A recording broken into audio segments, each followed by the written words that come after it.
로마서 말씀, 오늘 이제 마지막 시간입니다. 여러분 지금까지 내용들 한 번 더 잠깐 더 정리를 하고서 시작을 좀 할 텐데요. 여러분 8페이지 한번 보시죠. 아마 이제 첫날 봤던 그 이제 지도, 똑같은 지도인데 아마 굉장히 느낌이 다르지 않을까 싶어요. 로마 어딘지 찾으셨죠? 찾으셨나요? 고린도도 어디에 있는지 찾으셨죠? 사도 바울이 3차 전도여행 때 고린도에서 3개월 머무는 기간 동안 로마에 쓴 편지의 내용입니다. 로마서는 몇 장까지 있죠? 16장까지 있습니다. 크게 두 부분으로 나누면 1장에서 8장까지. 전체적인 주제가 뭐예요? 1장에서 8장까지의 내용은 무엇을 믿는가? 나는 무엇을 믿는가? 그리고 후반부는 어떻게 살 것인가? 로마서의 전체 주제는 계시된 하나님의 의입니다. 하나님의 의가 드러났다라는 거예요. 지금까지 나의 의로 살았는데, 나의 의로 살아도 되는 줄 알았는데 아니다라는 거예요. 1장 17절까지 서문에 대한 이야기가 나오죠. 오직 의는 믿음으로 말미암아 살리라. 1장 18절서부터 3장 20절까지 모든 사람은 다 죄 아래 있다 라고 말씀을 하세요. 이방인들, 도덕주의자들, 유대인들, 그 어떤 사람도 그 하나님의 진노를 피할 수가 없는 그런 존재다. 그런 우리의 실존의 모습을 우리가 처절하게 인정을 하고 알아야 거기에 하나님의 의가 어떻게 필요하고 작용을 한다는 것을 우리가 깨닫게 되겠죠. 3장 21절부터 5장 마지막 절까지는 의롭게 됨의 축복입니다. 어떻게 우리가 하나님 앞에서 의로운 존재가 될 수 있는가? 율법으로 가능한가? 아니요. 그러나 이제는 율법 외에 하나님의 한 의가 나타났으니. 3장 23절 모든 사람이 죄를 범하였으며 하나님의 영광에 이르지 못하더니. 그건 어쩔 수 없는 실체예요. 실제. 어쩔 수 없는 팩트. 모든 사람이 죄를 범하였기 때문에 그 어떤 방법으로도, 그 어떤 공로로도, 그 어떤 노력으로도, 아무리 가상한 그런 행동을 해도, 그 어떤 사랑을 가지고 정말 어마어마한 돈을 어디다가 도네이션을 한다고 해도 그 자체는 참 귀하지만 그것 때문에 의롭다고 여겨지거나 구원받을 수 있는 존재는 아니라는 거예요. 그래서 우리의 의라는 것은 아무리 쌓아도 더러워진 옷과 같기 때문에 하나님께서 우리에게 주시는 하나님의 영적인 예복, 하나님의 의, 우리의 그 주홍빛 같은 그 죄를 하나님이 심판해 버리실 수밖에 없는데 예수 그리스도의 보혈로 덮어주실 때 우리는 값없이 의롭다 하심을 얻은 자 되었느니라. 자, 의롭다 여김받은 것, 그걸 칭의라고 하죠. 칭의라는 것은 의롭다고 치자라는 거예요. 의롭다고 여겨진 거예요. 아직까지는 의로운 존재가 되지 않았어요. 그렇죠? 아직까지 의로운 존재가 되지 않았어요. 칭의는 변하긴 변하지만 무슨 변화요? 나의 신분의 변화예요. 그 다음은 성화를 향해서 나가는 거예요. 점점 더 거룩해지고 점점 더 하나님께서 기뻐하시는 삶을 살아가는 것, 그것을 수준의 변화. 어떻게 하면 그렇게 살아갈 수 있을까? 3장, 4장, 5장. 그 3장에 의롭다 여김 받은 것에 대한 하나의 샘플로서 아브라함과 다윗의 이야기를 합니다. 그리고 그렇게 의롭다 여김 받은 자들의 축복이 뭐냐? 의로워졌기 때문에 이제 하나님과 화평을 누릴 수가 있게 되고요. 그 하나님과 화평을 통해서 우리 안에 기쁨이 샘솟듯 할 수 있게 되는 거예요. 그러면서 그 기쁨 속에서 참된 살아있는 소망을 갖게 되는 거죠. 거기까지 완벽해요. 이제 그러면 끝나는구나 라고 생각을 하지만 우리가 이 땅에서 발을 딛고 살아가는 이상 싸워야 될 성화에 대한 그런 주제, 죄와 율법으로부터의 자유가, 권세로부터의 그 자유가 필요한 거예요. 어떻게 하면 그 속박으로부터 자유로움을 얻을 수 있을까? 그 죄로부터 자유함을 얻기 위해서 우리는 알아야 되고요, 여겨야 되고요, 우리의 지체를 의의 병기로 드려야 되는 거예요. 계속해서 그 작업, 그 과정이 필요합니다. 어떻게 하면 율법의 권세로부터 자유함을 얻을 수 있을까? 그러면서 결혼에 대한 이야기를 했죠. 나쁜 남편을 만나서 고생을 하고 속박 가운데 매도 맞고 고생을 하고 힘들어하고 엄격한 통제 속에서 살아가는데 거기서 벗어날 길이 없어요. 벗어나려면 어떻게 해야 돼요? 죽어야 되는 거예요. 제가 분명히 낮에 말씀드렸습니다. 누가 죽는다고요? 어제 그랬잖아요. 남편이 죽어야 된다고. 그죠? 남편이 왜 죽어요? 남편은 아니고 남편 율법이에요. 율법. 내가 죽어야 되는 거예요. 내가 죽고 누구랑 살아요? 예수님과 사는 거예요. 내가 죽고 누구랑 연합해요? 예수님과 다시 연합을 할 때 우리가 그 율법으로부터 자유함을 얻을 수 있어요. 자, 새로운 남편 되시는 영적인 남편 예수 그리스도 안에서 우리는 참된 평안과 기쁨과 이전에 누리지 못했던 행복을 누릴 수가 있어요.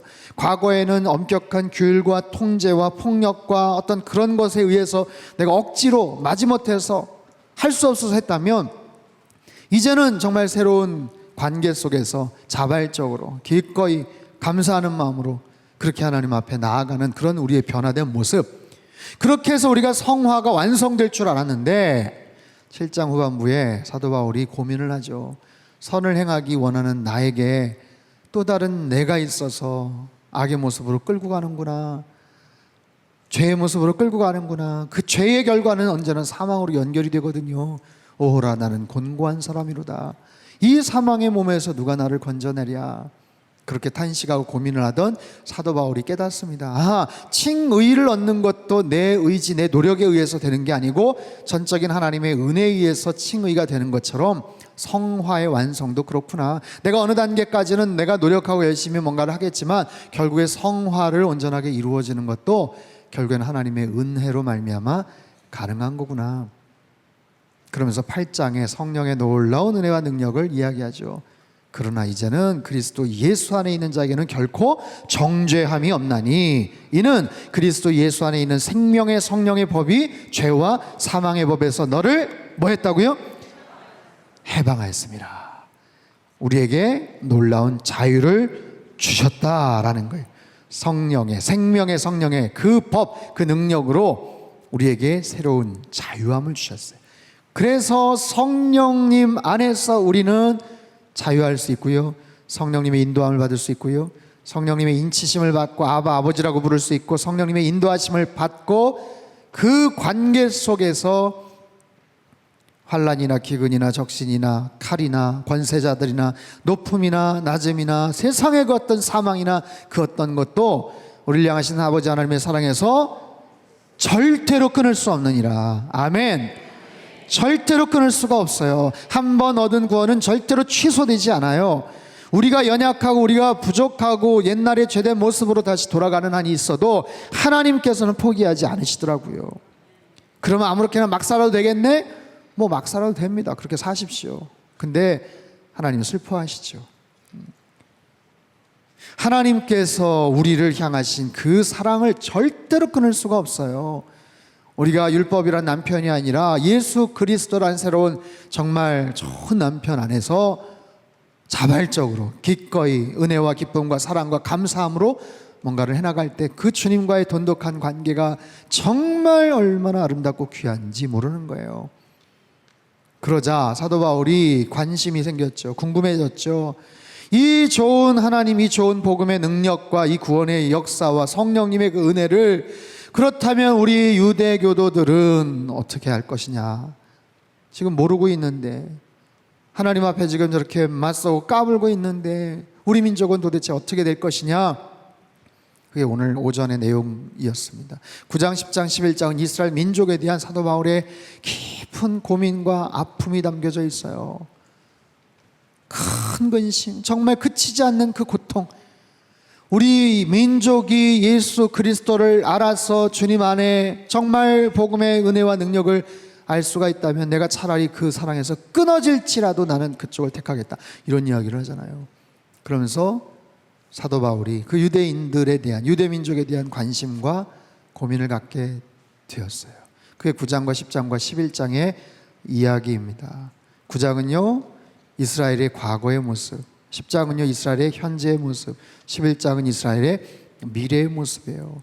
남은 자들을 통해서 결국에는 하나님께서 그 역사들을 이루어 가시는데 그 상황 속에서 이방인들을 더 일으켜 주시는 거예요. 이스라엘을 시기케 하기 위해서, 시기케 하는 과정을 통해서 이 이방인들의 충만한 수가 차오를 때까지 하나님께서는 그냥 내버려 두시는 거예요.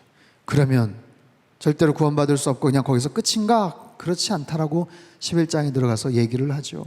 그러면서 돌감람나무, 참감람나무 이야기를 했어요. 원가지 참감람나무가 있는데 그 참감람나무가 열매도 잘 맺지 않고 뭔가 신통치 않고 말을 듣지 않으니까 하나님께서 그 가지 일부를 팍 잘라가지고 열매 맺지 않는, 꽃을 피지 않는 그 가지 일부를 딱 잘라서 돌감람나무, 정말 미천하고 별 보잘것없는 감람나무의 가지를 거기다 접붙여 버렸어요.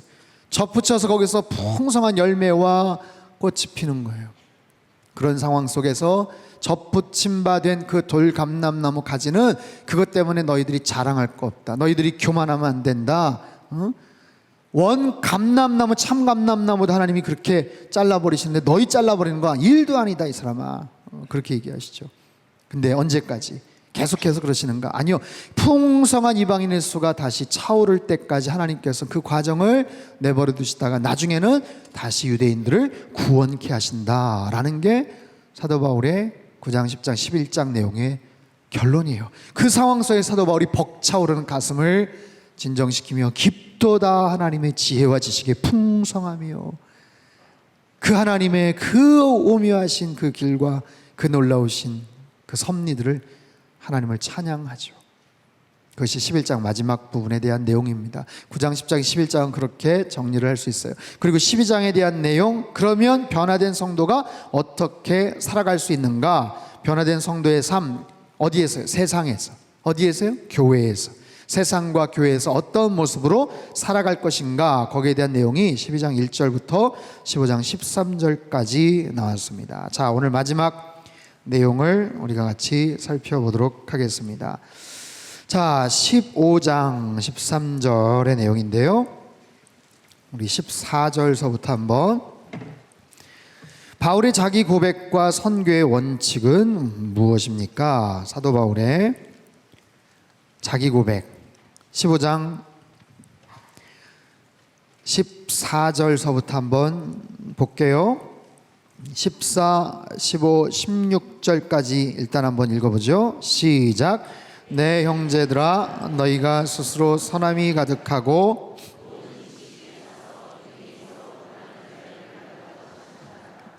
그러나 내가 너희로 다시 생각나게 하려고 하나님께서 내게 주신 은혜로 말미암아 대략 너희에게 썼노니, 이 은혜는 곧 나로 이방인을 위하여 그리스도 예수의 일꾼이 되어 하나님이 복음의 제사장 직분을 하게 하사 이방인을 제물로 드리는 것이 성령 안에서 거룩하게 되어 받으실 만하게 하려 하심이라. 자, 사도 바울은 자기 자신을 어떻게 소개를 하는가? 여러분 혹시 기억하세요? 1장 1절에서 바울 사도가 자기를 소개를 했는데 뭐와 뭐로 소개를 했죠? 예수 그리스도의 종과 사도, 종과 사도. 처음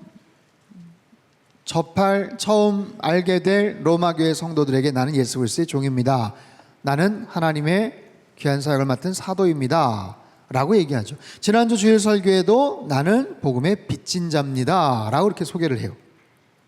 여기도 보면요, 15절 나는 어떤 사람이다, 나는 하나님께서 내게 주신 은혜, 아하, 은혜를 받은 사람이다, 나는 은혜를 받은 사람입니다, 하나님께서 나에게 은혜를 주셨습니다, 하나님께서 나에게 주신 은혜로 말미암아 나는 은혜를 받은 사람입니다. 16절 나는 누구다? 이방인을 위하여 그리스도 예수의 일꾼이 된 사람입니다. 그리스도의 예수의 일꾼, 예수의 종이라고도 얘기했지만 나는 그리스도의 일꾼입니다. 예수의 일꾼입니다. 자신은 공적 역할을 맡은 사람, 주님께서 나에게 분명한 공적 역할을 나에게 주신 그리스도의 일꾼입니다. 예수의 일꾼입니다. 또 한 가지, 하나님의 복음의 제사장 직분을 맡은 사람입니다. 하나님의 복음의 제사장이라는 거예요. 복음의 제사장. 여러분, 제사장의 제일 큰 역할은 뭘까요? 제사장의 제일 큰 역할은 뭐겠어요? 제사 드리는 거죠. 제사를 드리기 위해서 뭐가 필요해요? 제물이 필요하죠. 사도 바울은 이방인의 제사장이에요. 그러면 사도 바울에 있어서 제물은 뭐예요? 이방인이라고 말할 수가 있어요. 가장 큰 제사, 그가 생각하는 제물은 믿지 않는, 하나님 알지 못했던 많은 이방인들을 하나님 앞에 올려드리는 것, 하나님 앞에 그들을 예수님을 믿게 하는 것, 그게 자신의 평생의 중요한 사역이다라는 거예요. 한 사람 한 사람에게 복음을 전해서 영혼들을 전도해서 예수님을 믿게 하는 것, 그래서 새 생명이 탄생하게 하는 것, 그게 사도 바울의 가장 중요한 역할이었어요. 릭 워렌 목사님이라고 세들백 교회 목사님이 그런 얘기를 했어요. 참된 교회는 새로운 신자들이 늘 섞여 있어야 한다. 새로운 신자들.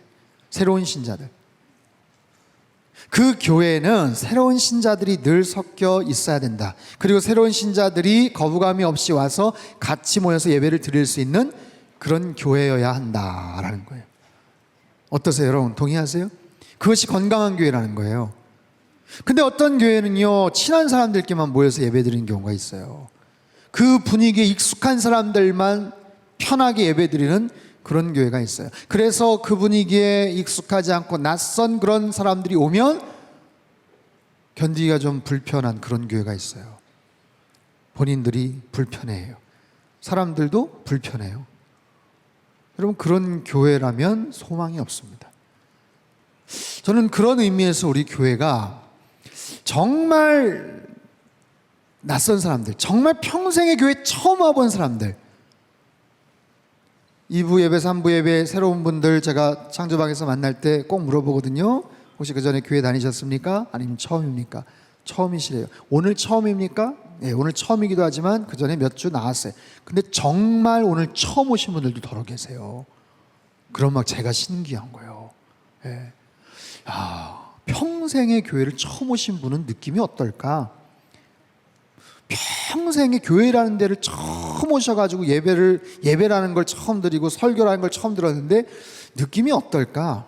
그럼 제가 어떠셨어요? 물어봐요. 좀 불편하지 않으셨나요? 되게 어색하시지 않으셨나요? 그럼 제가 미안해할까봐 그냥 괜찮았어요. 그냥 이렇게 둘러 넘어가시는데 그게 어떨 땐 되게 궁금해요. 여러분, 우리가 만약에 처음 어디 절에 가서 만약에 불공을 드리거나 그렇게 우리가 하는 건 아니지만 한번 갔다. 아니면 모슬렘 교도들이 모이는 그런 모스크 같은 데 가서 했다. 여러분, 얼마나 낯설겠어요? 얼마나 이상하겠어요? 물론 거부감도 많이 들겠죠. 근데 어쩔 수 없이 무슨 어디에서 과제를 내서 어쩔 수 없이 가서 해야 된다. 굉장히 이상하겠죠. 여러분, 생각해 보세요. 거꾸로 한번 생각해 보세요. 우리가 교회 너무 오랫동안 다니고 너무 편하게 오랫동안 익숙하게 친근하게 다니기 때문에 그런 거에 대한 거부감이 우리끼리는 잘 모르는데 교회 처음 오신 분들은 굉장히 낯선 거예요. 근데 그런 분들이 교회 와서 잘 정착하게 만들 수 있는 교회가 저는 좋은 교회라고 생각해요. 그렇지 않나요? 동의하지 않으시는 것 같은데? 여러분, 그런 분들이 자꾸만 올 수 있는 교회가 좋은 교회인 줄 믿습니다. 한국 교회가 점차적으로 숫자가 줄어들고 우리 통합 즉 세례교인이 점점 줄고 자꾸만 그러지만 사실은 교회에 와야 될 분들은 세상에 가면 넘쳐납니다. 그렇죠? 교회 다녔던 사람들, 또 다녀야 될 것 같은 그런 가까운 그런 분들 안에서만 우리가 뭔가를 찾고 이러니까 사실은 그렇죠. 사실은 정말 교회 다녀야 될 분들, 한 번도 안 다녀분들, 이런 분들이 굉장히 많아요. 사도 바울의 첫 번째 목표는 항상 그런 이방인들이었어요. 이방인의 사도라는 자기의 정체성을 가지고 항상 그들에게 뭔가 복음을 전할 수 있는 그런 자세, 그런 마음, 그런 사도 바울이 선교 원칙은 뭘까요? 자, 19절 20절 말씀을 같이 한번 읽겠습니다. 시작. 표적과 기사의 능력으로 이루어졌으며 그리하여 내가 예루살렘으로부터 두루 행하여 일루리곤까지 그리스도의 복음을 편만하게 전하였노라. 또 내가 그리스도의 이름을 부르는 곳에는 복음을 전하지 않기를 힘썼노니 이는 남의 터 위에 건축하지 아니하려 함이라. 자, 19절에서 뭐라고 얘기하냐면 예루살렘으로부터 일루리곤까지 복음을 편만하게 전했다. 거기다 밑줄을 치세요. 편만하게라는 말은요, 널리 전했다라는 뜻이기도 하고 표준세 번역에서는 남김없이라고 또 그렇게 번역을 했어요. 두루 행하여 그 넓은 지역, 예루살렘으로부터 일루리곤은요, 이태리 독일의 접경 지역까지 굉장히 먼 거리를 정말 곳곳에. 여러분, 사실 그 당시에 교통도 발달되지 않은 상황에서 모든 곳을 다 빠짐없이 들렸다는 것은 거짓말이에요. 여기서 말하는 것은, 자기가 사도 바울이 얘기하는 것은 큰 도시, 거점이 될 만한 그런 도시를 중심으로 자기가 복음을 전했는데 어지간한 데 다 갔었다라는 거예요. 전략적으로 인구가 많고 대도시, 영향력 있는 도시들을 거점으로 삼아서 거기에 복음을 전하고 교회를 세우는 것, 그것이 사도 바울의 선교 원칙이었습니다. 그렇게 해서 자기가 가고 싶었던 서바나, 스페인까지 가고 싶었어요. 그리고 거기에 중심된 역할을 할 게 로마에 있는 교회겠구나 라고 생각을 해서 로마에 특별한 애정을 가졌던 거예요. 사도행전에 보면요, 1차, 2차, 3차 전도행을 합니다. 여러분, 그 당시에 오늘날처럼 정말 우리나라 전국이 뭐 일일 생활권, 서울에서 부산 뭐 2시간 반이면 KTX 타고 왔다 갔다 하고, 특별히 청주에서는 진짜 전국에 어디를 가더라도 금방금방 갈 수 있는 그런 오늘날 그런 도시, 그런 상황, 그런 문화가 아니라 2000년 전에 사도 바울, 여러분, 한 지역을 다닐 때마다 무슨 뭐 말을 타고 다닌 것도 아니고요, 대부분 다 걸어서 다녔어요. 1차 전도 여행을 대충 길을 따져보니까 한 1300km를 걸었더라고요. 배도 타고 걷기도 하고. 2차 전도 여행 한 2400km 정도를 갔더라고요. 3차는 약 1100km를 갔더라고요. 이거 다 합쳐도 한 5000km. 서울 부산 400km 정도라고 쳐도 왕복으로 5번 왔다 갔다 하는 그런 정도의 그 엄청난 거리를, 그 길을 사도 바울이 그 당시에 두루두루 다녔어요. 어느 한 지역에만 계속해서 머무는 게 아니라, 거기서 복음 전하고 거기서 교회가 생기고 거기서 사람들이 많이 모이고 안정이 되고 그러면 아유 좋다, 여기서 그냥 계속 목회해야 되겠다라고 생각할 법도 한데 그렇지 않았어요. 참 그 시대의 사도 바울 참 대단한 것 같아요. 또 한 가지 원칙은 뭐냐면요, 내가 그리스도의 이름을 부르는 곳에는 복음을 전하지 않기를 힘썼노니. 와, 이것도 대단해요. 어느 지역을 갔더니 이미 거기에 교회가 생겼대요. 어느 지역에 갔더니 거기에 벌써 사도들이 들어갔대요. 거기에 많은 성도들, 믿는 사람들이 있대요. 그러면 그 지역은 패스했다는 거예요. 그 지역 말고 다른 곳에 갔다는 거예요. 이게 사도 바울의 선교 원칙이었습니다. 그러기가 쉽겠습니까? 쉽지 않죠. 철저하게 그런 원칙에 의해서 사도 바울이 움직였어요. 두 번째, 바울 사도의 선교 계획과 비전은 무엇일까요? 자, 사도 바울이요. 자, 22절 보세요. 그러므로 또한 내가 너에게 가려 하던 것이 여러 번 막혔더니, 뭐 이전에 얘기도 했죠. 이제는 이 지방에 일할 것이 없고 또 여러 해 전부터 언제든지 서바나로 갈 때 너에게 가기를 바라고 있었으니, 이는 지나가는 길에 너희를 보고 먼저 너희와 사귐으로 얼마간 기쁨을 가진 후에 너희가 그리로 보내주기를 바람이라. 그러나 이제는 내가 성도를 섬기는 일로 예루살렘에 가노니, 이는 마게도냐와 아가야 사람들이 예루살렘 성도 중 가난한 자들을 위하여. 자, 보세요. 그 당시에, 여러분, 사도 바울이 살던 그 당시에 사도 바울처럼 이렇게 소위 말해서 그들이 생각하는 전 세계, 지중해 연안의 그 전 지역을 그렇게 두루두루 그렇게 다닌 사람들이 과연 얼마나 있었을까요? 흔치 않았을 것 같아요. 여러분, 바울 사도는 정말 그 전부터 그런 부분에 나는 뭐 여행이 취미에, 나는 어느 한 곳에 그냥 가만히 있지를 못해. 뭐 역마살이 겼다 뭐 그런 얘기 있잖아요. 가만히 있지를 않다. 나 엉덩이가 간질간질해가지고 한 군데 머물지를 못해. 뭐 그랬던 사람도 아니고, 복음에 대한 그 빚진자 의식을 가지니까 어느 지역에 계속 머물지를 못하는 거예요. 빨리 다른 곳에도 가서 복음을 전해야 돼. 빨리 그곳에 가서도 뭔가 메시지를 전해야 되는 그런 필요성. 왜 그랬는지 아세요? 여러 가지 중요한 의미, 이유가 있지만 그 당시에 사도 바울이 갖고 있었던 종말론, 임박한 종말 사상, 예수님이 금방 오실 거야 라는 것에 대한 사도 바울의 마음속의 확신. 바울 사도만이 아니라 그 당시에 보편적으로 그런 생각들이 있었어요. 예수님이 금방 오실 거야. 아멘 주 예수여 어서 오시옵소서. 내가 속히 오리라. 신약성경에 보면 그런 주제는 많잖아요.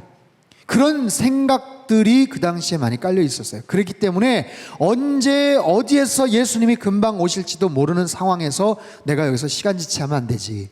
내가 우물쭈물하면 안 되지. 여기서 나태하게 살면 안 되지. 빨리, 하루라도 빨리 더 큰 도시 아니면 다른 지역, 내가 복음을 전하지 않았던 곳에 빨리빨리 가야지 라는 그런 의식들이 바울 사도의 마음속에 있었던 거예요. 그래서 열심히 그곳에 다닙니다. 근데 중요한 건 뭐냐면 선교의 계획 가운데 자기가 계획을 다 세우고 그랬지만 철저하게 성령님의 뜻에 의지를 했어요. 여러분 2차 전도여행 때도 사도 바울이 아시아 쪽에서 열심히 복음을 전하려고 했지만 성령님께서 이상하게 막으셨거든요. 이상하게 막으셨어요. 복음을 전하려고 하는데 막으셨어요. 그러다 간 곳이 드로아라는 곳이에요. 그 드로아라는 곳에서 환상을 봅니다. 어서 와서 우리를 도우시오. 마게도니아인의 환상을 봐요. 아하, 소아시아 지역에서 복음을 전하는 게 아니라 유럽으로 건너가라는 하나님의 뜻이구나 라고 깨닫고 그때 유럽으로 건너와서 데살로니가와 베레아와 아덴과 고린도와 그 복음을 전하죠. 사도 바울이요 정말로 그때 가고 싶었던 데가 어딘지 아세요? 에베소예요. 에베소. 소아시아 지역의 에베소. 에베소가 정말 큰 도시고 대도시. 사도 바울이 절대로 놓치지 않았을 그 도시. 근데 이상하게 거기에 길이 막혔다고 이야기를 해요. 성령님이 막으셨어요. 예수의 영이 허락지 않으시느니라. 왜 막으셨는지 몰라요. 그리고 왜 거기를 어떻게 못 가는지 몰라요. 근데 희한한 것은 사도행전 18장 19절에서 자막을 한번 띄워주시죠. 19절에서 21절까지 말씀. 자, 같이 한번 읽겠습니다. 시작. 에베소에 와서 그들을 거기 머물게 하고 자기는 회당에 들어가서 유대인들과 변론하니 여러 사람이 더 오래 있기를 청하되 허락하지 아니하고 작별하여 이르되 만일 하나님의 뜻이면 너희에게 돌아오리라 하고 배를 타고 에베소를 떠나. 여러분 이게 전체적인 사도행전이나 사도 바울의 여정에 대한 맥락을 이해하지 못하면 그냥 넘어가는 본문입니다. 왜 이게 중요하냐? 에베소에 왔어요. 거기에 머물렀어요. 회당에 들어가서 유대인들과 변론했어요. 다른 데 가면 거기에서 돌 맞고 막 쫓겨나가고 막 그래가지고 신발에 먼지 탈탈 털고 내가 다시는 이 동네 오나 봐라 하면서 막 기분 상해가지고 가기도 했는데 여러 사람이 더 오래 있기를 청했지만 허락지 않았다는 거예요. 아유 여기 좀 더 머물렀으면 좋겠습니다. 제가 좀 관심이 생겼는데 여기 좀 더 와서 복음을 좀 전하시고 여기서 좀 뭔가 좀 했으면 좋겠습니다 라고 그렇게 거기에서 청하는데 바울 사도가 굉장히 냉정합니다. 뭐라고 얘기하냐면 하나님의 뜻이면 다시 돌아오겠습니다 하고 에베소를 떠나요. 여러분 이게 왜 힘드냐면 똑같은 2차 전도 여행 얘기예요. 똑같은 2차 전도여행 때 원래 가고 싶었던 데가 바로 이 에베소예요. 에베소에 그렇게 가고 싶었는데 그때 에베소를 가지 못하게 성령님이 막으셨어요. 그래서 그가 갔던 곳이 마게도니아 그 위쪽인데 그리고 돌아서서 에베소에 갔는데 거기서 대대적인 환영을 받은 거거든요. 그러면 야 이제야 문이 열렸구나. 여기서 복음을 전하면 되겠구나 라고 생각을 했는데 할 수 있었는데 바울 사도는 아주 냉정합니다. 하나님의 뜻이면 다시 돌아오겠습니다 라고 얘기해요. 얼마나 자신의 행보, 자신의 길에 대한 결정을 자기가 원하고 자기가 생각하는 대로 하는 것이 아니라 철저하게 성령 하나님의 뜻에 순종하더라고요. 그리고 나서 결국엔 3차 전도행 때 다시 오게 됩니다. 자, 그런 걸 보면요 사도 바울은 그렇게 바쁘게 분주하게 여러 가지 많은 지역을 다녔지만 철저하게 기도하면서 움직였고요. 철저하게 성령님의 허락하에서 움직였어요. 여러분 우리 인생의 모든 길들 하나님께서 가장 정확하게 알고 계시는 줄 믿습니다. 그랬기 때문에 내가 계획하고 생각하는 것보다도 성령님이 가장 정확한 그 길을 아세요. 저는 그 부분을 신뢰해요. 그리고 그 부분을 좋아해요. 뭘? 하나님의 타이밍. 하나님의 타이밍은 내가 생각하는 타이밍보다 훨씬 더 정확합니다. 왜 그 타이밍에 그게 이루어지지 않았을까? 그것이 그때 가면 정확하지 않았을까 싶은데 만약에 그것이 이루어지지 않아도 낙심하지 않아요. 당황하지 않아요. 그리고 하나님 앞에 여쭤볼 수 있는 거예요. 하나님의 타이밍이 더 정확하기 때문에. 사도 바울이 그걸 알았어요. 그래서 그 많은 일들을 효과적으로 할 수 있었던 거예요. 여러분 사도 바울이 무슨 초인도 아니고 그런 얘기 하잖아요. 흔히 몸이 10개라도 있으면 좋겠다 뭐 그런 얘기 하잖아요. 여러분 바울 사도 어떻게 그렇게 많은 일들을 했었을까? 이유는 간단합니다. 정확하게 성령 하나님께서 원하시고 만드신 그 타이밍에 움직였기 때문에 그래요. 저는요 우리 성도들 안에서 이런 부분에 대한 열망과 간절함이 있었으면 좋겠어요. 여러분 이 부분에 대해서 여러분 기도하십시오. 하나님, 성령님의 뜻에 따라 움직이게 하여 주십시오. 성령님의 타이밍에 순종하게 하여 주십시오. 내가 계획을 세우고 물론 내가 나름대로 어떤 소망을 갖고 있지만 그 상황 속에서 철저하게 하나님 앞에 날마다 기도하세요. 그래서 하나님 어떤 길이 가장 정확합니까? 어떤 타이밍이 가장 효율적입니까? 그런 타이밍으로 움직일 때 하나님께서는 놀라운 모습으로 역사를 하신다는 거예요. 특별히 선교에 있어서. 그 사도 바울의 선교에 대한 하나의 어떤 전략적인 거예요. 자, 15장 뒷부분 한번 볼게요. 30절부터 같이 한번 읽겠습니다. 30절부터 15장 30절부터 같이 한번 읽죠. 시작.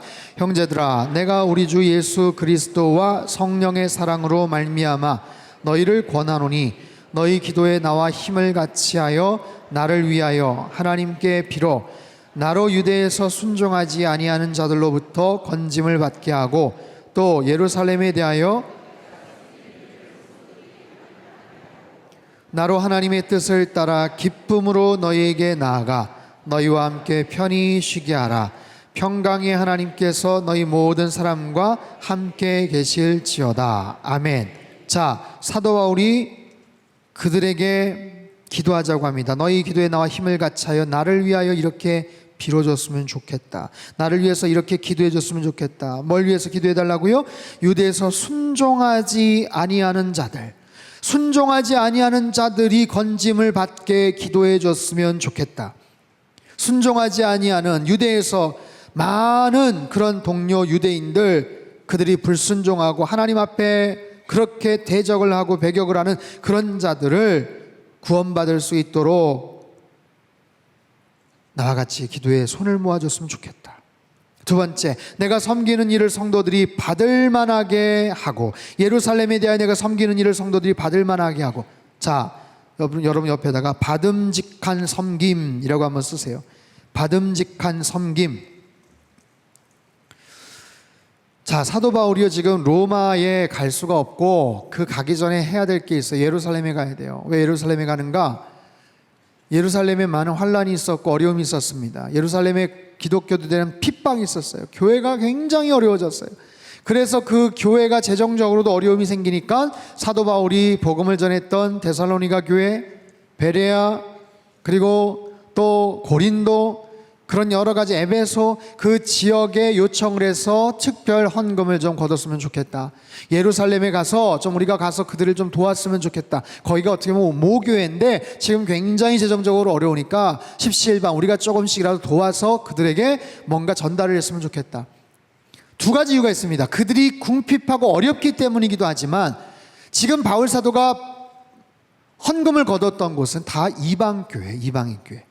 고린도, 에베소, 데살로니가 그 이방인 중심으로 모인 교회에서 헌금을 모여서 예루살렘 교회에다가 헌금을 갖다 줬다더라 하면 예루살렘에 있는 유대인 중심의 교회가 마음이 굉장히 열리는 거예요. 아이, 고맙네. 우린 좀 그들에게 편견도 갖고 있었고 좀 쌀쌀맞게도 굴었고 그랬는데 아이, 고맙네. 그런 마음을 갖는 거예요. 그렇게 해서 헌금을 모아서 그들에게 가져다 주는데 어떤 모습으로 가져다 줘요? 뽐내면서 가져다 줘요? 당신들 깜짝 놀랬지? 응? 이방인 교회들이 수준이 이 정도야, 이 사람들아. 응? 당신들 막 함부로 막 그랬잖아. 얼마나 성숙한지 몰라요. 응? 고맙게 잘 쓰세요. 이런 태도가 아니라 그들이 받음직한 섬김, 받으면서도 언짢지 않게, 받으면서도 겸손한 모습으로 자기네들이 드릴 수 있게끔 그 헌금을 드리고 서로 간에 좋은 관계 속에서 그 헌금을 받고 주고 하는 그런 모습들이 은혜롭게 잘 연결될 수 있도록 기도 부탁을 하는 거예요. 그리고 32절에서는 뭐라고 얘기해요? 나로 하나님의 뜻을 따라 기쁨으로 너에게 나아가 너희와 함께 편히 쉬게 하라. 편히 쉬게 하라. 사도 바울에게 어울리지 않아 보이는 그런 내용인데 결국 그의 기도는 응답됩니다. 예루살렘에 가서 붙잡혀요.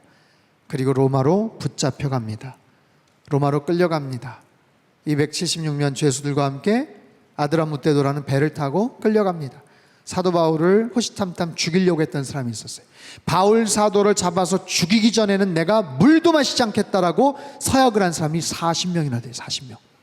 지독한 사람들입니다. 여러분, 그 이야기를 만약에 전해드리면 얼마나 겁이 나겠어요? 네? 여러분, 누군가 나에게 해코지한다. 아무개가 너한테 지금 무지하게 화났어야 좀 피해 다녀 당분간. 그런 얘기만 들어도 굉장히 마음이 찜찜하고, 내가 왜? 좀 만나자고 그래, 만나자고. 한번 좀 풀자고. 뭐 때문에 그러는 거야 도대체. 뭐 그럴 수도 있는데, 그런 거 필요 없고 그냥 피해 다녀 일단. 만나면 가만 안 두겠대. 여러분, 그런 얘기만 들어도 마음이 얼마나 찝찝하고 정말 불쾌합니까? 근데요, 그게 아니라 사도 바울을 죽이기 전까지는 밥도 먹지 않고 물도 마시지 않겠다. 40명이나. 그 사람도 어떻게 됐는지 모르겠어요. 예? 그 사람도 어떻게 됐는지 모르겠어요. 정말로 쫄쫄 굶다가 그냥 그렇게 됐을까요? 그 사람들 정말 의지가 대단한 사람들인데 자기네들이 그렇게까지 결의를 했는데, 야, 이 물은 좀 마셔야 되지 않겠냐? 뭐 이렇게 얘기했나요? 안 볼 때 우리 돌아가면서 좀 한 끼씩 먹자 뭐 했는지. 그런 사람들이 있는 그런 상황 속에서 사도 바울이 로마의 호위를 받아서 아예 로마까지 무사히 갑니다. 그리고 거기서 2년 동안을 머물러요. 로마 시민권자이기 때문에 황제에게 상소합니다. 그래서 사도 바울은 미결수 신세로 로마에 가게 되는 거예요. 완전한 죄수가 아니라 그곳에 가서 2년 동안 자유롭게 가택연금을 당한 상태에서 끝까지 복음을 전합니다. 거기에서 썼던 편지가 에필골몬, 빌레몬서까지 4가지 서신을 썼죠. 바로 그런 모습으로 거기 있는 로마에 있는 성도들에게 기도 부탁을 하는 거예요. 사도행전은 성령행전이라고 하잖아요. 사도 바울이 그렇게 엄청난 역사들 그리고 많은 사역의 열매들을 맺었었던 것은 성령의 역사가 있었기 때문에 가능해요. 성령의 역사가 있었기 때문에 그가 했던 일을 10배, 20배 폭발적으로 그렇게 엄청난 효과와 열매가 나타났다. 그것도 있지만 아까도 우리가 살펴봤지만 성령의 역사, 성령의 인도하심을 받았기 때문에 정확하게 그 길을 인도함 받고 순서를 그렇게 했기 때문에 괜히 헛힘을 쓰지 않거나 엉뚱하게 뭔가를 낭비하지 않는 그런 경우들. 여러분, 그게 얼마나 중요한지 몰라요. 그게 얼마나 큰지 몰라요. 똑같은 일을 해도 그 타이밍을 놓치면 너무너무 후회를 하거나 어려운 그런 경우들이 있어요. 그 작년에 폭우가 막 엄청나게 쏟아졌잖아요. 그죠? 기억 안 나세요? 제가 상담교회 부임했을 때 우리 장로님들이 목사님, 청주는 자연재해하고는 상관이 없는 곳입니다 했는데 오자마자 폭우가 쏟아졌어요. 저를 아는 모든 분들이 괜찮냐고, 청주 괜찮냐고, 청주 괜찮냐고. 근데 작년에 저희가 지붕에 그 페인트 작업을 몇 년 만에 새로 쫙 했어요. 방수를 다시 방수된 부분들이 조금 미진하겠다 싶어가지고 작년에, 그때가 언제였나요? 6월달에 깨끗하게 그냥 쫙 덮었어요. 그래서 잘했죠. 그러니까 그 타이밍에 폭우가 그렇게 쏟아질지 누가 알았어요. 그 정말 만약에 그렇게 방수 작업을 꼼꼼하게 만약에 안 했었으면 어디서 여기저기서 막 물이 샜었을지도 모르겠어요. 올 3월, 4월 달에 에어컨 실외기 공사를 정말 몇 년 만에, 왜냐면 저거 바꾸는 게 돈이 많이 들거든요. 그래서 그냥 좀 낡았거니 1년 더 쓰고 뭐 좀 그렇게 해서 쓰면 어떨까 막 고민을 하다가 그래도 바꾸는 게 좋겠습니다 해서 당회에서 같이 결정을 해가지고 돈을 막 들이고 한 달 반 동안 그 공사를 해가지고요, 거기는 다 뜯어버리고 새롭게 에어컨을 빵빵한 걸로 이렇게 했더니 잘했죠. 아니 저는요 정말 그 우리 실장님 그 얘기 하시더라고. 작년에 그 용량이 과부하가 있어서 사람들, 성도들 꽉 차면 아무리 세게 틀어도 26도 밑으로 떨어지지를 않는데요. 26도면 괜찮을 수도 있는 온도지만 사람이 너무 많고 막 열기가 있으면 26도도 굉장히 덥거든요. 근데 올해 바꿔놓으니까 24도 정도까지도 그냥 팍 떨어져서 쓸 수가 있는 거예요. 근데 만약에 작년 거 그대로 써가지고 그냥 무리해서 써가지고 만약에 뻥 어디 터져가지고 그래서 에어컨을 못 씁니다. 저거 고쳐야 됩니다. 얼마 걸려요? 한 달 고쳐야 됩니다. 이러면 저는 우리 교회 막 텅 비었을 것 같아요. 이 폭염에 에어컨 없이 만약 여기서 이런 집회 할 수 있었을까요? 그리고 올해 푸른 초장 카페랑 거기 이렇게 멋지게 이렇게 만들었잖아요. 와, 이 더운데 만약에 그 공간 없었으면 여러분 어디 가서 쉬세요? 어디 가서 차 마셔요? 저기 저 바깥에 뭐 공원이 있지만 더워가지고 아예 얼씬도 못하시죠 거기. 그러니까 그런 부분들만 생각을 해봐도 정말 너무 감사한 거예요. 하나님 앞에 정말 너무 감사한 거예요. 여러분, 성령님의 어떤 그런 인도하심이라는 게 바로 그런 거거든요. 우리가 하지만 안 하는 거를 성령님이 뭐 희한하게 뭐 기적같이 뭔가를 해주시는 것도 성령님의 역할들이 있으시겠지만, 똑같이 우리가 할 수 있는 부분을 그 타이밍을 놓치지 않고 뭔가를 효율적으로 하는 것. 여러분, 교회뿐이겠어요? 우리 가정도 마찬가지고, 여러분 기업도 마찬가지, 일터도 마찬가지입니다. 우리 기업, 우리 가정, 우리 일터가 하나님의 일터, 하나님의 가정, 하나님의 기업이 되게 하여 주옵소서 했을 때 여러분들 같이 기도해야 될 게, 성령님께서 이 공간에 좌정하여 주시고 주재하여 주시고, 내가 뭔가를 중요한 것들을 결정해 나갈 때 성령님 바른 결정할 수 있게 해주십시오. 실수하지 않게 해주십시오. 이거 타이밍 놓치면 안 되는데 이거 미적거리다가 놓치지 않게 해주십시오. 여러분, 날마다 그렇게 기도를 해나가면 하나님께서, 성령님은 인도하시거든요. 우리의 삶을 가장 선하고 정확한 길로 인도해 주실 줄 믿습니다. 마지막 16장 우리 같이 한번 공부할게요. 16장. 자, 로마서를 로마 교회에 전달한 사람과 대서한 사람은 누구입니까? 여러분, 오늘 깜짝 놀랄 텐데 이 로마서를 바울이 안 썼어요. 깜짝 놀라시죠? 바울이 쓴 줄 아셨죠? 바울이 안 썼고, 바울이 불러주는 거를 다른 사람이 썼어요. 그러니까 바울이 쓴 거예요. 쓴 건데 바울이 직접 쓴 게 아니고 그거를 불러줘서 대서한 사람이 있었어요. 오늘 성경 퀴즈 대회 그거 딱 했었으면 누구예요 그게? 22절에 더디오란 사람이에요. 16장. 이 편지를 기록하는 나 더디오도 주 안에서 너에게 문안하노라. 모르셨죠? 바울이 직접 기록한 게 아니고 바울이 구술한 거를, 말한 거를 기록을 했어요. 옆에서. 여러 가지 이유가 있지만 그보다도 앞서서 정말 사도 바울이 대단한 사람이란 것을 우리 여기서 알 수 있어요. 자기가 그거를 일일이 편지를 쓴다고 해도 여러분, 이런 기가 막힌 명문장과 어마어마한 신학적인 이런 주제들을 논리정연하게 쓴다는 게 정말 쉽지 않을 텐데, 오늘날 같이 만약에 컴퓨터 자판으로 해가지고 금방 지우고 썼던 거 다시 붙이고 이렇게 쓴다고 해도 힘들 텐데, 종이 한 장에다가 자기가 편지를 일일이 쓴다고 해도 굉장히 힘들 텐데, 그거를 옆에 사람이 자 불러주세요, 제가 쓸게요 하는 거를 자기가 하나씩 하나씩 옷 하나 다른 얘기 안 하고 옆에서 그냥 그대로 불러준 거를 쓰는 게 이렇게 나올 정도면 사도 바울의 그 학식과 이 논리적인 그 식견, 그 지식이 얼마나 대단하다는 거예요. 정말 굉장한 사람이죠. 그렇게 해서 기록한 그 로마서를 16장 1절, 내가 겐그레아 교회 일꾼으로 있는 우리 자매 베베를 너에게 추천하노니, 이 편지를 누가 들고 갔냐면 이 베베라는 여자 제자가 들고 갔어요.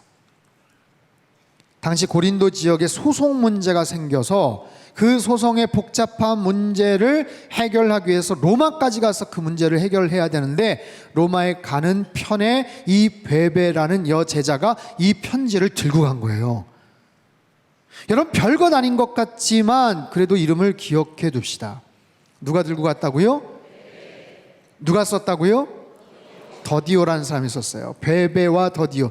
이 사람들이 뭐가 중요한가? 사도 바울이 대단하지, 사도 바울이 중요하지.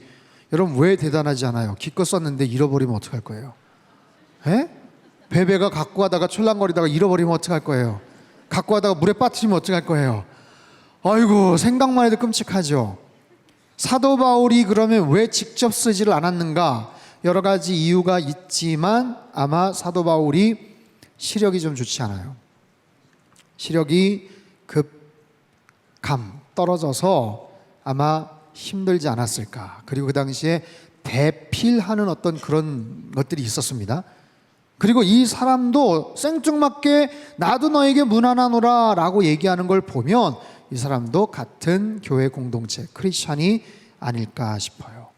어떻게 보면 굉장히 사소해 보이고 별것 아닌 그런 역할을 했지만 여러분, 교회 공동체 하나님 나라의 역사에 있어서는 사도 바울과 같은 사람도 있고 사도 바울 사람도 필요하고 더디오라는 사람도 필요하고 베베라는 사람도 필요한 거예요. 하나님께서 나를 어떤 모습으로 쓰실지, 하나님 저를 사도 바울처럼 쓰게 해주시옵소서. 여러분, 물론 그렇게 기도하면 좋고 하나님 그렇게 써주신다면 좋겠지만 모든 사람이 다 사도 바울과 같이 되지는 않잖아요. 어떤 경우는 아나니아처럼 쓰임받을 수도 있는 거예요. 바나바처럼 쓰임받을 수도 있는 거예요. 중요한 건 뭐예요? 내가 하나님의 귀한 사역에 쓰임받았다라는 거예요. 일평생 하나님 앞에 쓰임받은 인생 되시기를 축원합니다. 자, 브리스가 아굴라 부부는 어떤 사람입니까? 16장 3절에서 5절 말씀 같이 한번 읽겠습니다. 시작. 너희는 그리스도 예수 안에서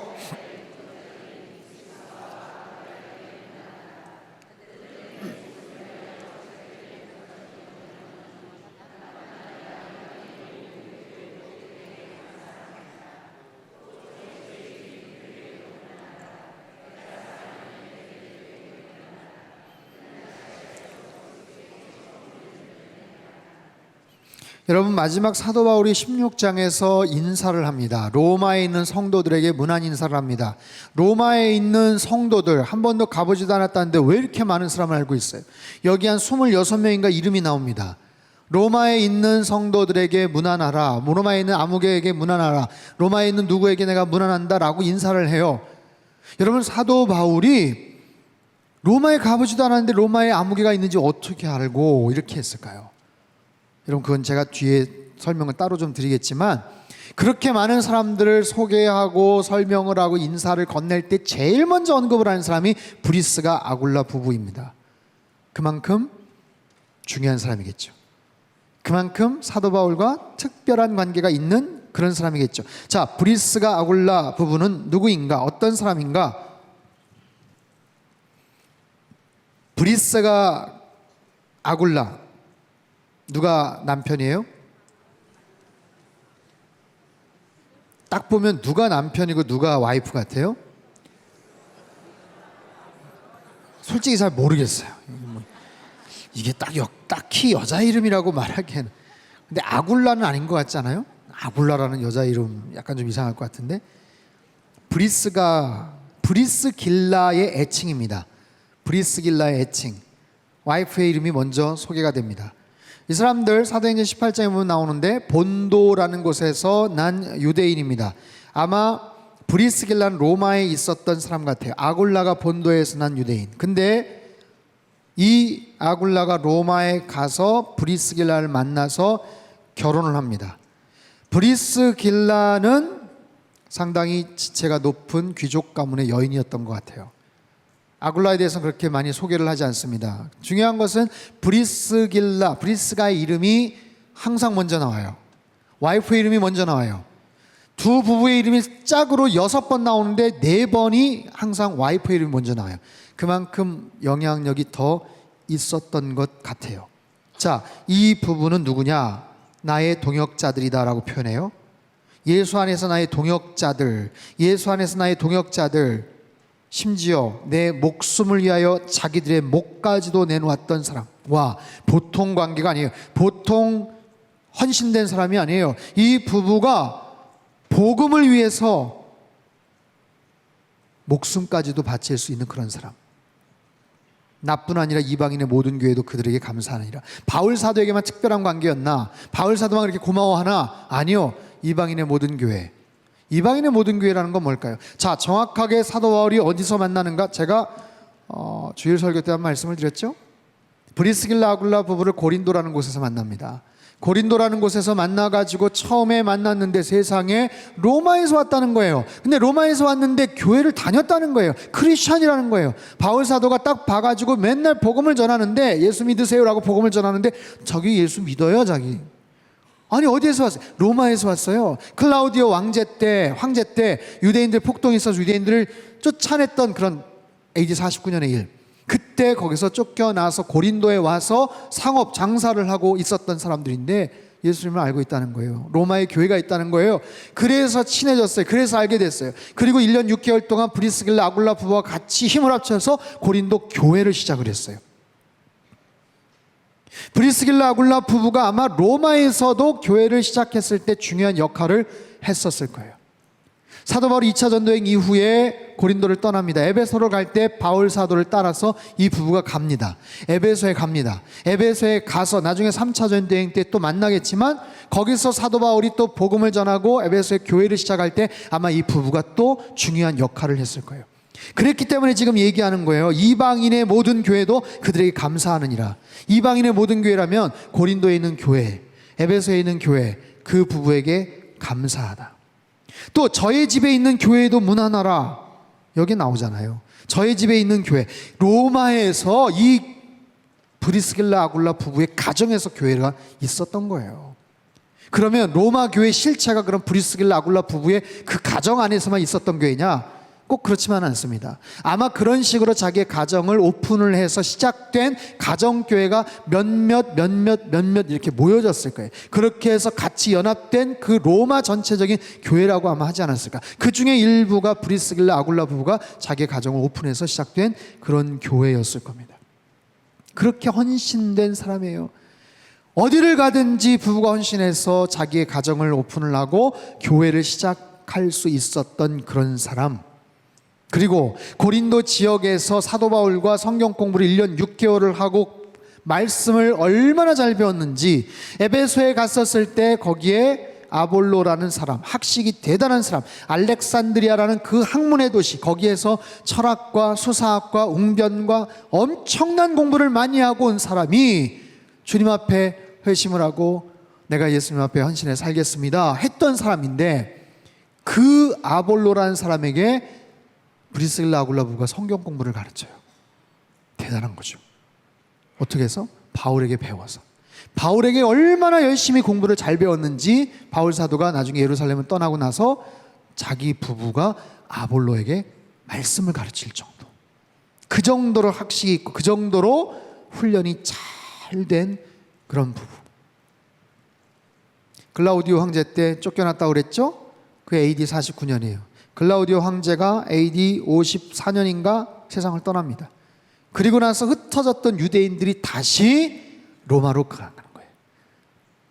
쫓겨났다가 추방됐다가 떠났다가 이제 다시 로마로 가도 된대. 아유 그럼 나 로마 가서 살 거야 해서 다시 갔던 유대인들, 그때 브리스길라 아굴라 부부가 다시 로마로 가는 거예요. 이해가 되세요? 고린도에서 바울 만났죠? 에베소에 갔죠? 에베소에서 머무는 기간 동안 어떻게 하다가 브리스길라 아굴라 부부가 다시 로마로 간 거예요. 그래서 로마에 있는 브리스길라 아굴라 부부에게 지금 문안을 하는 거예요. 그러는 거예요 지금. 그런 정도로 브리스길라 아굴라 부부는 정말 최선을 다해서 복음에 헌신했던 부부입니다. 저는요 이거 굉장히 중요하다고 생각해요. 뭐냐면 우리 상당교회 할렐루야 성가대도 있고 부부들이 열심히 섬기는 참 아름다운 모습들이 많아요. 물론 언젠가 나도 우리 남편하고 같이 섬겼으면 좋겠다 이런 기도 제목을 갖고 계시는 분들도 계시죠. 여러분 그런 소망을 가지세요. 기도하세요. 그리고 실제로 같이 지금 섬기시는 그런 부부의 경우 좋은 모델이 필요한데 브리스길라 아굴라 부부를 제가 소개를 할게요. 브리스길라 아굴라 부부를 여러분 모델로, 롤 모델로 삼으시기를 바랍니다. 여러분 신앙생활에 모델이 얼마나 중요한지 몰라요. 롤 모델이 얼마나 중요한지 몰라요. 한국 사회에 많은 경우 리더십에 어려움이 있고 문제가 있어요. 유난히 한국 사람들은 리더가 되는 거를 좋아합니다. 리더가 되는 건 좋아해요. 그 자리는 좋아해요. 근데 정작 자리에 앉고 리더가 되었을 때 어떻게 해야 되는지는 잘 몰라요. 그리고 결정적인 것은 롤 모델이 별로 없어요. 있기는 한데 부정적인 경우들이 많아요. 상처가 있는 그런 경우들이 많아요. 그래서 나는 그러지 말아야지라고 하면서 정작 그 위치나 자리에 올랐으면 자기도 모르게 그런 모습들이 막 나타나는 거예요. 좋은 롤 모델은 굉장히 중요합니다. 여러분, 세상에 그 많은 예술인들, 음악인들, 미술, 아티스트, 어제 김영미 교수님 오셔서 찬양하고 그러는데 제자들이 10명이 왔어요. 제가 물어봤어요. 청주에 제자들이 그게 있어요? 청주에 없어요. 어디? 서울에서 왔죠? 서울에서 제자들이 왔어요. 서울에서. 우리 선생님 청주 상당교회 와서 찬양하신다고 하니까 우리 가서 응원해드리고 우리 같이 가서 교제하자. 그 제자들은 배우고 싶은 거예요. 교수님하고 조금이라도 시간을 좀 나누고 싶은 거예요. 교수님 어떻게 목소리 관리해요? 어떻게 호흡은 어떻게? 연세가 드시면서 좀 이럴 텐데 어떻게? 여러분, 그렇게 툭툭 던지는 한마디 한마디가 그분들에는 엄청난 도움이 되겠죠. 그렇지 않겠어요? 음악하는 분들만 그래요? 스포츠 스타들 마찬가지 아니에요? 모든 스포츠 선수들 그 탁월한 실력을 갖고 있지만 코치라는 게 있잖아요. 그렇죠? 자기 코치가 있어요. 세계 랭킹 넘버 1, 넘버 2를 달리고 있는 그런 선수들, 그런 탁구 선수들, 그들에게도 코치가 있어요. 거기 자세, 폼이 좀 약간 그랬어. 거기서 그렇게 하면 안 되고. 여러분, 롤 모델이 있다는 것은 굉장히 중요합니다. 좋은 롤 모델. 저는 신학교 때 지난 2월 달에 오셨죠. 이동원 목사님. 설교의 저 영적인 멘토예요. 사실 개인적으로 그렇게 만난 거는 최근인데 제가 그냥 그렇게 생각하고 그냥 그분은 나의 멘토다 라고 생각을 하고 계속해서 그분의 설교나 그분의 어떤 사역이나 특별히 설교에 대한 여러 가지 부분들 계속해서 제가 아무튼 연구를 하고 공부를 하고 스타디를 했어요. 계속 나도 저런 분처럼 설교를 했으면 좋겠고 목회를 했으면 좋겠다. 목회에 있어서는 돌아가신 하용주 목사님, 목회에 대한 좋은 롤모델. 배우는 게 아니라 영향을 받는 것 같아요. 영향을. 배우는 걸 넘어서는 또 다른 표현인데,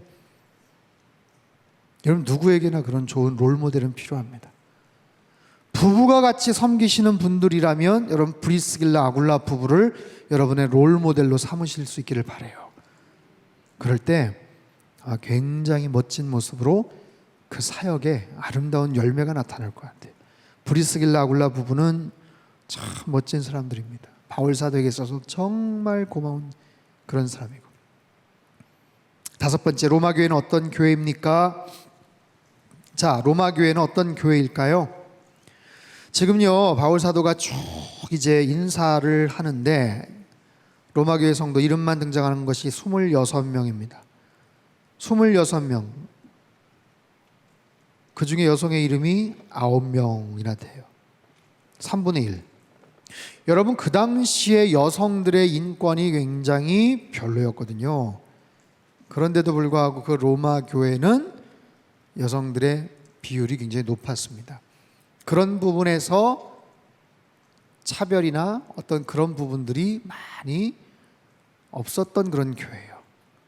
나이가 많으신 분도 계시고 젊은 사람도 있고 싱글도 있고 부부도 있고 심지어는 귀족도 있고 노예 출신도 있고 그런 다양한 계층, 다양한 문화, 다양한 그런 사람들이 함께 모여서 예배를 드렸던 그런 교회. 자, 7절에 보면요, 6절, 너희를 위하여 많이 수고한 마리아에게 문안하라. 내 친척이요 나와 함께 갇혔던 안드로니고와 유니아에게 문안하라. 안드로니고와 유니아, 밑줄 한번 치시죠.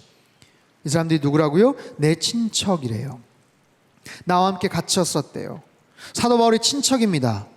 나와 함께 갇혔던 안드로니고와 유니아에게 문안하라. 그들은 사도들에게 존중이 여겨지고 또한 나보다 먼저 그리스도 안에 있는 자라. 사도 바울의 친척인데 바울보다 먼저 예수님을 믿었던 사람이었다라는 거예요. 바울의 친척인데 교회 야사에 의하면 이들은 스데반이 순교할 때 아마 예루살렘 교회 공동체 식구들이었던 것 같아요. 그때 충격을 받습니다.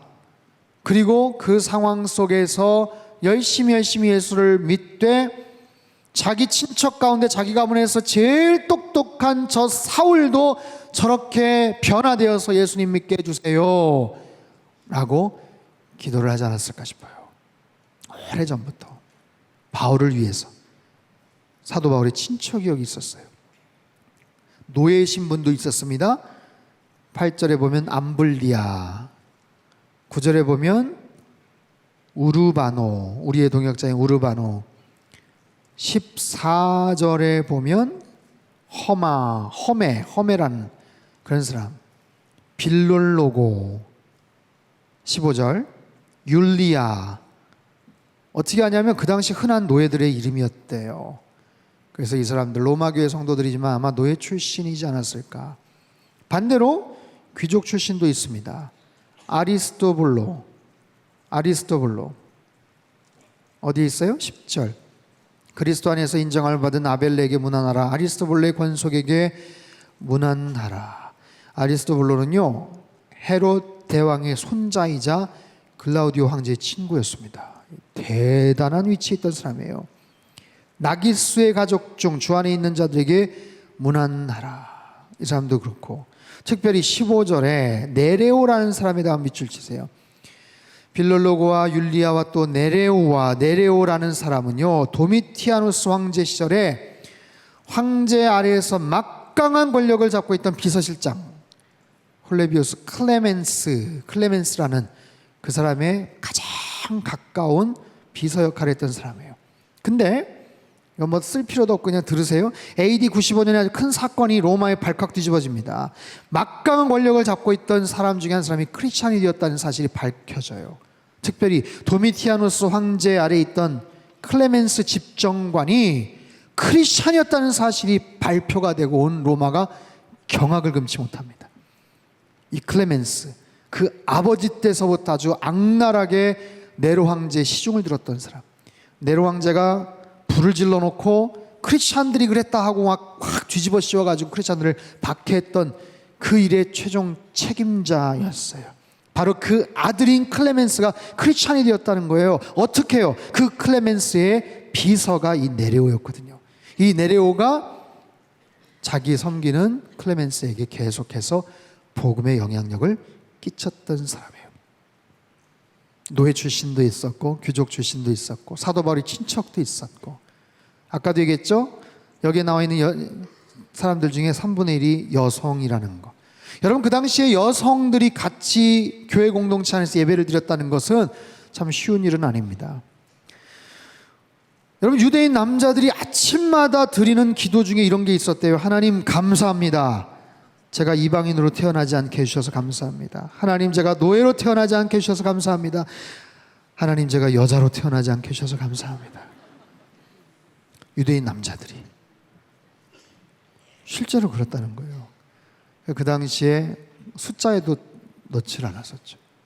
더 심한 얘기, 당시 철학자들이 토론한 자료들 중에서는요, 여자에게도 영혼이 있을까 뭐 이런 주제도 있었다고 합니다. 죄송합니다. 뭐 저에겐 아니고 아무튼 어떤 자료에 있어서. 근데 그런 시대 속에 살아가는 사람들이 교회 공동체 안에서 한 형제요 한 자매라고 말할 수 있었다는 것은 얼마나 급진적이고 깨어 있었던 교회였는가 라는 것을 볼 수가 있어요.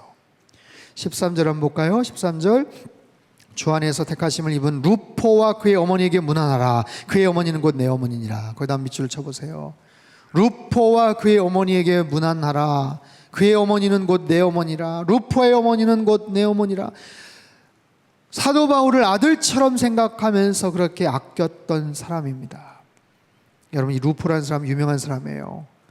예수님 십자가 달려 돌아가실 때 너무너무 힘드셔서 골고다 오르실 때 철퍼덕 쓰러졌는데, 잠깐이지만 예수님이 십자가를 대신 짊어졌던 사람이 있어요. 누군지 아세요? 누구예요? 구레네 사람 시몬. 이 사람은요, 당시 6월절 맞이해서 그냥 구레네라는 아프리카, 북부 아프리카 지역에서 있다가 그냥 자기 와가지고 거기서 제사 드리고 예배 드리고 뭐 이렇게 가려고 했다가 구경거리가 났나 싶어가지고 비집고 들어갔다가 영문도 모른 채 거기서 십자가 짊어지고 간 사람이에요. 왜 이 사람이 저렇게 모질게 고난을 당하고 십자가를 짊어졌는지도 몰랐던 사람. 정말 억울하게, 정말 속상하게, 정말 세상 말로 말하면 야 진짜 재수없네 라고 생각하면서 십자가를 어느 정도 일정 기간 짊어졌던 사람, 그게 구레네 시몬이에요. 근데 그 구레네 시몬이 나중에 변화가 됩니다. 그 구레네 시몬이 예수님을 영접을 합니다. 그리고 초대교회 좋은 교회 공동체 리더가 됩니다. 그 구레네 시몬의 아들이 바로 루포라는 사람이에요. 여기 나오는. 그러면 루포의 어머니는 구레네 시몬의 와이프겠죠. 그 루포의 어머니는 곧 나의 어머니니라. 사도 바울이 그 지중해 연안 열심히 정말 몸도 안 챙기면서 열심히 다닐 때 정말 엄마와 같은 마음을 가지고 바울 사도를 열심히 챙겨줬던 기도의 어머니자 친아들처럼 보살펴줬던 그런 귀한 여인. 그 외에도 많은 사람들이 나오는데 참 귀한 사람들의 이름이 하나씩 하나씩 다 소개가 됩니다. 12절 주 안에서 수고한 두루베나와 두루보사에게 문안하라. 이름이 비슷하죠? 쌍둥이에요. 쌍둥이 자매. 주 안에서 많이 수고하고 사랑하는 버시에게 문안하라. 버시라는 사람이 누구인지 잘 몰라요. 근데요 저는 그 앞에 붙어있는 이 표현이 얼마나 귀한지 몰라요. 주 안에서 많이 수고하고 사랑하는 버시에게 문안하라. 여러분, 이건 사도 바울이 그 버시라는 사람에게 개인적으로 인사를 하는 그런 내용이지만 저는요 하나님께서 이 버시라는 사람을 그렇게 평가하시지 않았을까 싶어요. 바울 사도만 그랬겠어요? 하나님은 그렇게 생각하지 않는데 바울 사도만 개인적인 빚을 졌으니까 그랬겠어요? 그렇지 않죠. 하나님께서도 이 버시라는 사람, 두루베나와 두루베마, 아니면 또 거기에 있는 여러 가지 내려오는 사람, 알렉산더 루포와 그의 어머니, 바울 사도뿐만 아니라 하나님도 그렇게 생각하시겠죠. 어쩌면 여러분 인생의 마지막 묘비명, 내 인생의 마지막 그 묘비에다가 어떤 문구가 들어가면 좋겠어요. 혹시 한번 생각해 보신 적 있나요? 나의 묘비명에 나는 이렇게 좀 써줬으면 좋겠어 라고 여러분 혹시 소망하는 게 있으세요? 저는요 여기 있는 사람들 어쩌면 그 묘비명에 써도 됨직한 그런 표현이 아닌가 싶어요. 주 안에서 많이 수고하고 사랑했던 버시 여기에 잠들다, 그런 거죠. 그게 그 사람에 대한 마지막 평가. 그것이 사도 바울의 개인적인 평가이자 하나님의 마지막 평가였다라는 거예요. 이 모든 사람이 어떻게 이렇게 하나가 될 수 있었어요? 주 안에서, 예수님 안에서, 그리스도 안에서. 계속해서 나오는 표현, 주 안에서, 주님 안에서, 그리스도 안에서. 여러분, 교회 공동체가 하나가 될 수 있는 가장 좋은 비결, 주님 안에 거하는 것입니다. 저와 여러분 모두 주님 안에 잘 거하실 수 있기를 바랍니다. 주님 안에 거한다는 것은요 찰싹 붙어 있는 거예요. 뭐처럼? 삿갓조개처럼. 그렇죠? 삿갓조개처럼 시속 500km의 파도가 밀려와도 끔쩍 않는 삿갓조개처럼 찰싹 붙어가지고 예수님 안에 있는 것. 여러분 16장은요 어떻게 보면 지금까지 나왔던 그 복음의 아름다운 이야기들을 함께 써갔던 복음의 증인들에 대한 이야기입니다. 그리고 바울 사도가 혼자 잘나서, 혼자 마음이 뜨거워서 혼자만 잘나서 그렇게 열심히 사역한 게 아니라 이렇게 아름다운 사람들 같이 동역했음을 엿볼 수 있는 대목입니다. 마지막 6번 7번 남았는데 바울이 말한 나의 복음에 대해서 정리해 봅시다. 16장 25절부터 27절까지 말씀 우리 같이 한번 읽겠습니다. 25절부터 27절 시작. 나의 복음과 예수 그리스도를 전파함은 영세전부터 감추어졌다가 이제는 나타내신 바 되었으며 영원하신 하나님의 명을 따라 선지자들의 글로 말미암아 모든 민족이 그 신비의 계시를 따라 된 것이니 이 복음으로 너희를 능히 견고하게 하실 지혜로우신 하나님께 예수 그리스도로 말미암아 영광이 세세 무궁하도록 있을지어다. 아멘. 나의 복음이라는 표현이 있어요? 나의 복음. 지지난주 설교 제목 혹시 기억하십니까? 하나님 복음의 시작. 하나님 복음의 시작. 로마서 앞장에 보면요, 사도 바울이 뭐라고 얘기하냐면, 예수 그리스도의 종 바울은 사도로 부르심을 받아 하나님의 복음을 위하여, 하나님의 복음을 위하여, 하나님의 복음이라고 얘기를 했던 사도 바울이 마지막은 나의 복음이라고 얘기를 해요. 이게 뭐 좀 잘못된 거 아닌가? 교만한 거 아닌가? 뭐 이상한 거 아닌가? 그게 아니고요, 나의 복음과 예수 그리스도를, 여기서의 과라는 건 엔드잖아요. 나의 복음, 엔드, 예수 그리스도인데, 히라보의 카이라는 단어는 엔드로 번역될 수도 있지만 even, thus, 이거는 즉, 다시 말하면 이렇게도 번역이 가능해요. 나의 복음, 즉 예수 그리스도를, 나의 복음, 다시 말하면 예수 그리스도를 전파함은, 사도 바울의 복음이 뭐라고요? 예수 그리스도. 사도 바울의 복음의 핵심이 뭐라고요? 예수 그리스도임을 다시 한번 강조하고 있어요. 사도 바울의 그 중심에서 복음, 예수 그리스도가 떠난 적이 없어요. 자신이 알고 있는 모든 것, 모든 자랑할 것보다도 가장 존귀한 것이 예수 그리스도를 아는 지식이라 라고 얘기했어요. 그 지식을 위해서는 내가 알고 있는 그동안의 모든 자랑거리들 다 배설물로 여기노라 라고 얘기했어요. 그런 사도 바울, 나의 복음, 그 복음이 어떻게 시작돼요? 영세전부터 감추어졌다가 이제는 나타내신 바 되었으며, 로마서의 주제, 계시된 하나님의 의. 하나님의 의. 복음의 목적이 뭐라고요? 모든 민족이 믿어 순종하게 하시려고, 믿어 순종하게 하시려고. 그래서 그 신비의 계시를 따라낸 것이니 복음으로 너희를 능히 견고하게 하실, 견고케 하다라는 것은요, 양육하고 어린 교회를 튼튼하게 하다라는 스테리조라는 전문 용어예요. 이 복음, 복음의 목적, 복음의 능력, 복음을 찬미합니다. 그리고 마지막 27절, 지혜로우신 하나님께서 예수 그리스도로 말미암아 영광이 세세무궁하도록 있을지어다. 지혜로우신 하나님, 누구의 지혜요? 하나님의 지혜.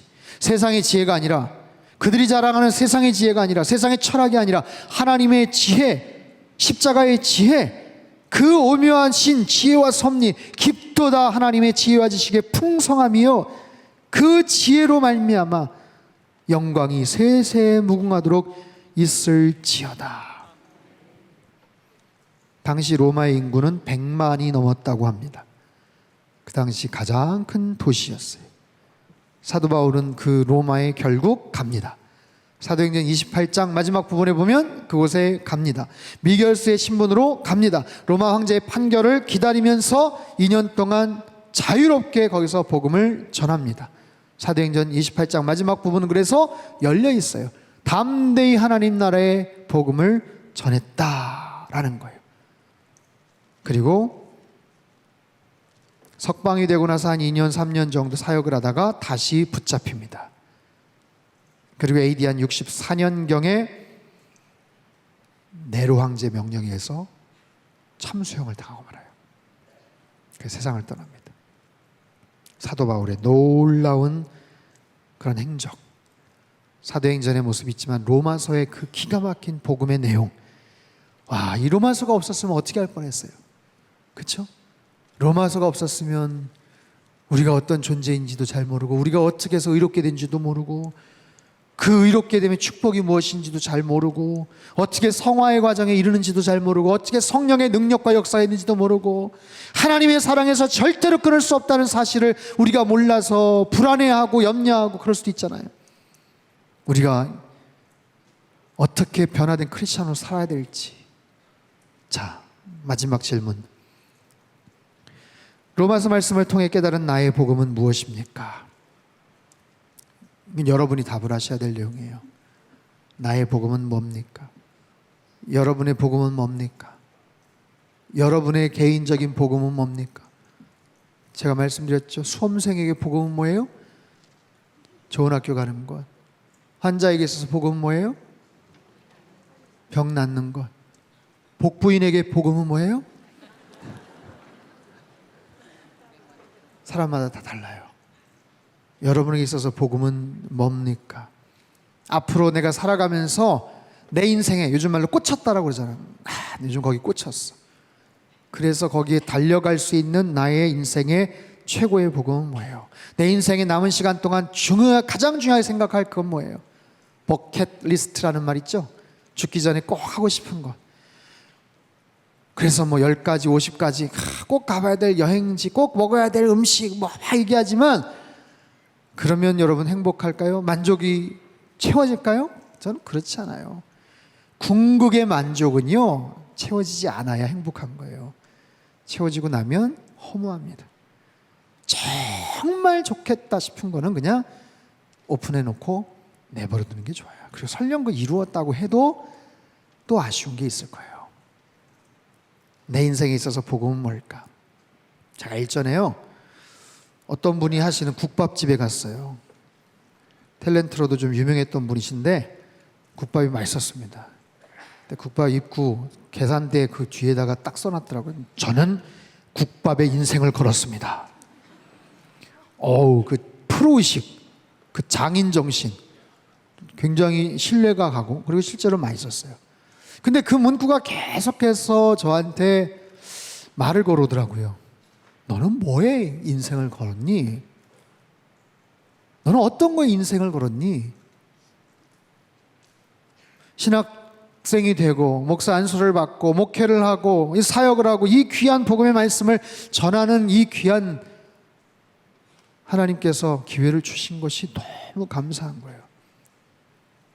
여러분, 뭐 국밥 만들면서 인생을 거는 것, 그걸 뭐 폄하할 의도는 없지만, 뭐 자기 어떤 사명감을 갖고 하지만, 그래도 더 정말 어떤 하나님께서 더 기뻐하시는 어떤 그런 부분들에 인생을 걸 수 있다면 얼마나 좋을까. 저는 우리 성도님들이 정말 예수님 안에서 하나님을 더 많이 알아가고 더 친근한 그런 사람으로 변화되기를 저는 소망합니다. 하나님께서 그걸 기뻐하실 거예요. 저 인생의 복음, 저 인생의 모토, 저 인생의 목적은 뭐예요? 상당교회 담임 목사로서 우리 성도님들이 날마다 하나님 안에서 영적으로 더 성숙해지는 것, 하나님 말씀을 더 깊이 알아가는 것, 아는 만큼 삶이 변화되는 것, 믿음이 더 깊어지는 것, 인격이 더 깊어지는 것, 예수님 닮아가는 것, 함께 예수님 닮아가는 것. 이번 여름 수련회 로마서 말씀 공부하면서 너무 좋은 거예요. 이 꿀과 송이 꿀보다 단 이 하나님의 말씀, 성경 66권, 해마다 이렇게 하면 참 좋겠다, 뭐 이런 생각이 막 들어요. 좋지 않을까요? 저만 좋은가요? 여러분, 하나님의 말씀 진짜 곳곳에 구절구절 담겨져 있는 기가 막힌 하나님의 신비의 말씀을 잘 알지도 못하고 이렇게 있다가 세상 떠나면 안 될 것 같아요. 열심히 이런 말씀을 준비하고 전하는 목회자가 되겠습니다. 여러분도 열심히 따라오세요. 그래서 함께 정말 주님께서 기뻐하시는 그런 일들, 주님께서 기뻐하시는 상담교회, 주님께서 기뻐하시는 하나님의 나라를 함께 완수해가는 그런 저와 여러분 삶이 되시기를 주님의 이름으로 축복합니다. 아멘. 우리 하나님께 감사와 영광의 박수 드리겠습니다. 아멘. 할렐루야.